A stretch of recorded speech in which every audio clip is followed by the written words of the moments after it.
All right, we got a special guest today. If you live in Central Florida and you've never heard of this guy, then I'm sure you've probably been in one of his establishments that he's developed in town. I'm with Chuck Whittall, CEO of Unicorp Development. And Chuck, go ahead and just briefly introduce yourself and tell us about the work that you've done at Unicorp. Sure, Chuck Whittall with Unicorp. We are a local developer. We also develop nationally all over the country.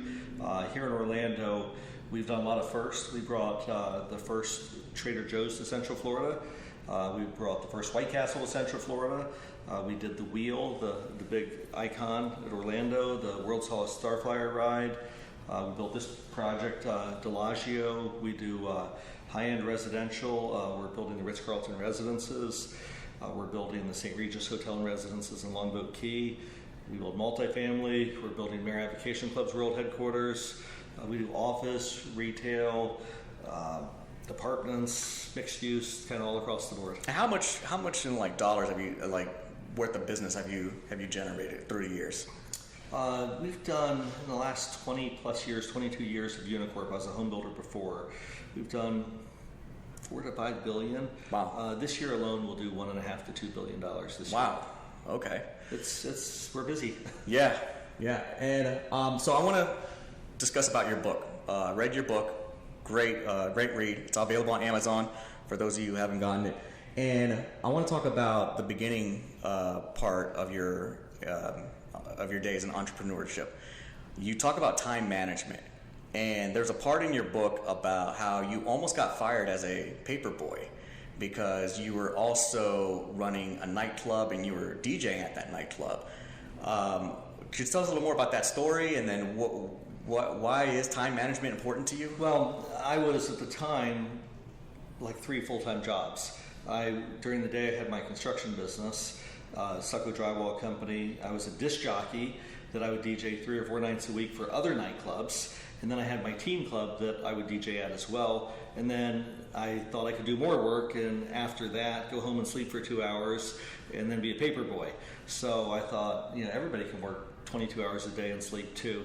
And it didn't work out well. I get by today on 4 to 5.5 hours of sleep a night, which Wow. I'm good to go on. But at the time, I just had a lot of drive. I was just like, I want to be productive all the time. Yeah. And could you tell us what your schedule is like right now? Just give us like a day in the life of Chuck Whittall, like Sure. from morning to night. I usually go to bed 11 or 12 o'clock at night. Like this morning, I probably got up 5:30. I was on the treadmill at 6 a.m. this morning, and then I went and checked on a couple construction sites. Then I came to the office. I worked for a couple hours. Then right before this, went and looked at a couple of new sites for development. And then after this, we'll do a project team meeting, and that'll finish off the rest of today. And then have dinner and go home, do some TV or whatever I do, and start over again the next day. Okay. One thing that I noticed that was missing in the book, and I have a feeling there's a reason why it was missing in the book. What was your DJ name? Back then they didn't really have DJ names, so I went by, it was just Chuck. And, Okay.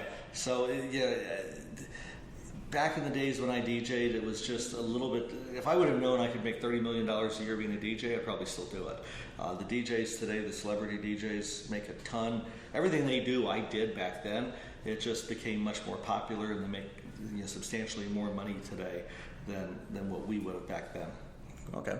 Something that was relatable to me in the book was growing up with a stepfather.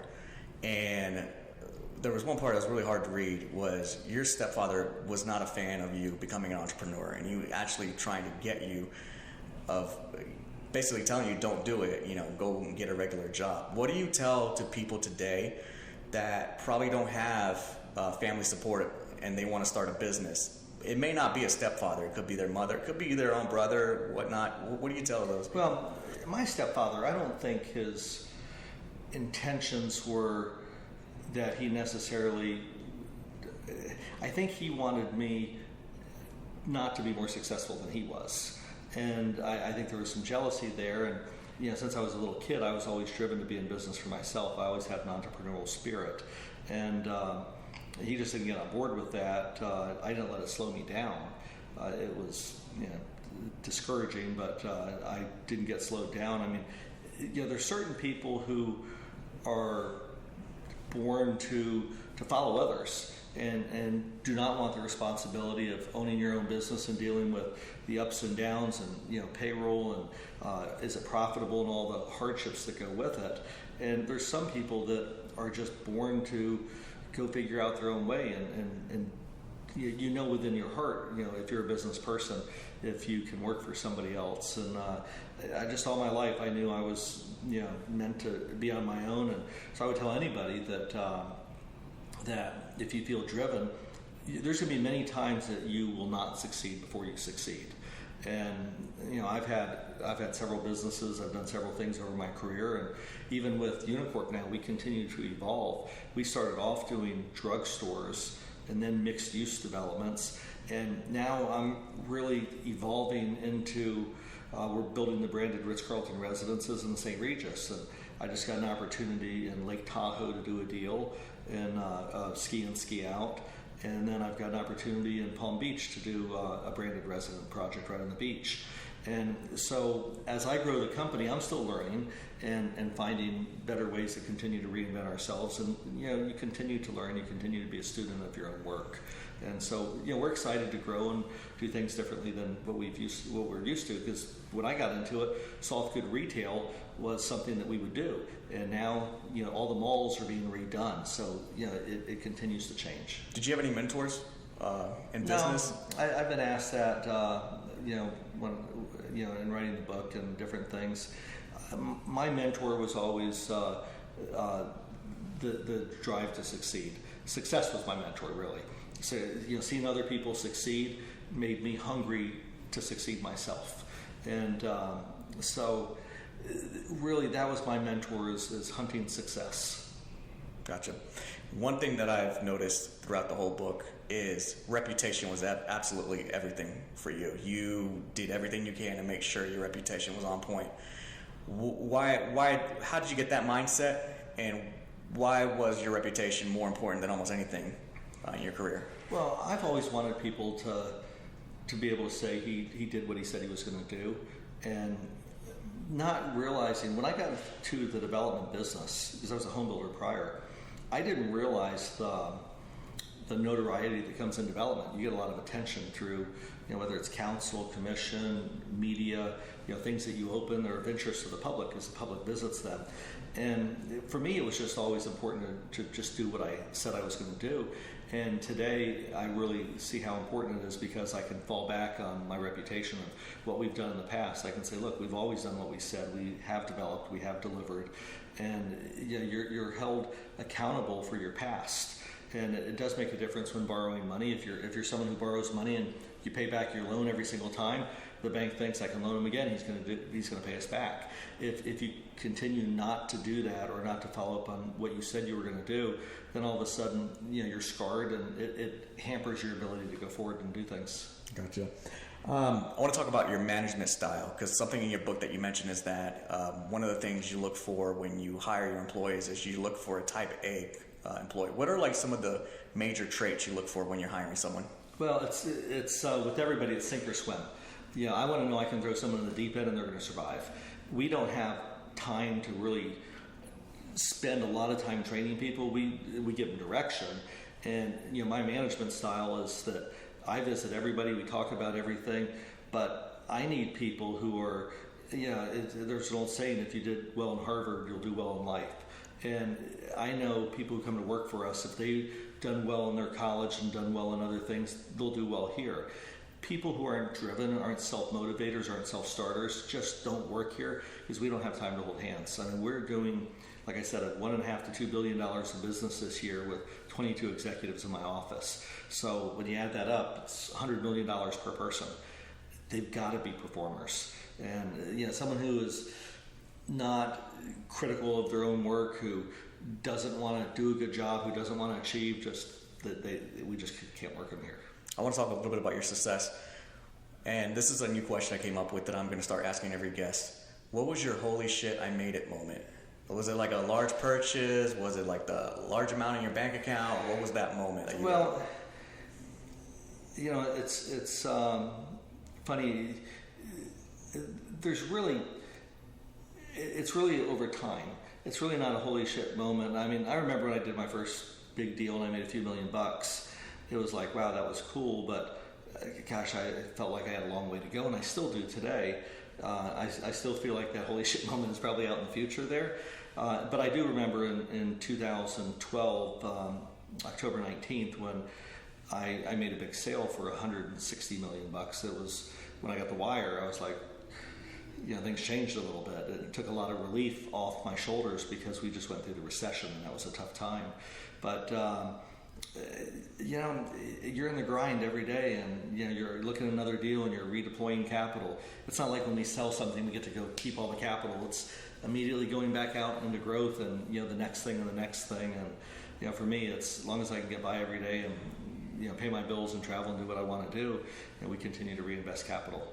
Something cool also that I saw and read about is your involvement with Ferrari racing. Mm-hmm. How did you get into that? Have you always been wanting to be a race car driver? I was just thinking, what can I do that's super freaking cool? No, my wife kept telling me, you need to get a hobby, and for 20 years she said, why don't you have a hobby? And so then when I decided to race Ferrari, she said, why did you have to get such an expensive hobby? But I've always wanted to get my racing license, and so I went to racing school in Las Vegas, and I got my IMSA license by driving the Lamborghini Super Trofeo, and I was going to race for the Lamborghini team.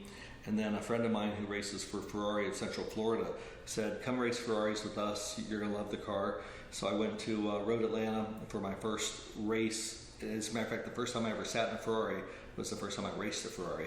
Oh, and wow. My instructor, he gets in the car, and it was really funny. He sits next to me, and he says, okay, start up the car. And I go, Dave, I've never been in a Ferrari. I said, how do you start this car? Because there's a sequence. And he's like, oh, shit. And it's raining. It's raining bad, and we're on one of the hardest tracks to drive in the country. And so we got the car started, and I started driving in the rain. And I qualified top 10. So that was, for my first race, it was great. And I just had a race in the rain, the first one of the season, and I took podium in the rain because I was not afraid to drive in the rain. But it's just been a fun sport. I've met a lot of interesting people. There's like 45 guys in the United States who race on the Ferrari circuit for North America. We'll do world finals in Italy, and I race next week in Homestead. Wow. But it's a great sport. It's a lot of fun. It's very competitive. Every driver out there is a Type A personality. Everybody is trying to win, and you think you're the biggest Type A who will give it everything. Every guy out there thinks the same thing. Nice. So all of us are running within a second of each other, and first place to fifth place can be within hundredths of a second. Wow. So it's fun. It's very challenging. That's cool. What keeps you up at night right now, and what's keeping your drive alive and success? What keeps me up is performing.